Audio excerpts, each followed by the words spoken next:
Hello and welcome to The Defender. This is Wardens of the Cross. I grew up wearing a veil in church even when I was a baby. I remember my mom putting a chapel veil on my head and telling me to stop fidgeting with it constantly. My complaint was that I wanted it to cover my entire head. In response, she had a friend who made veils make me a large mantilla. I was thrilled. Since very young, I've enjoyed wearing a veil in church, but it was more recently when I discovered the reason why it used to be required for a woman to enter a church. The tradition began in early days of St. Paul. He spoke upon the subject when he said, "And whereas any man who keeps his head covered when he prays or utters prophecy brings shame upon his head, a woman brings shame upon her head if she uncovers it to pray or prophesy. She is no better than the woman who has her head shaved.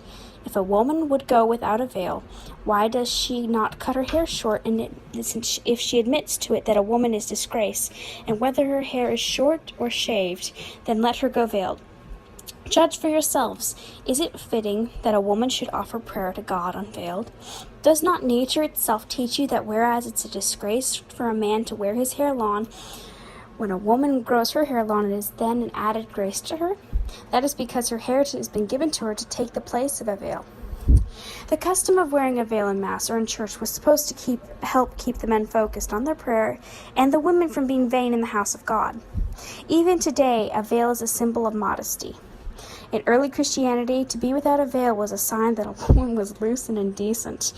Not quite the same thing today.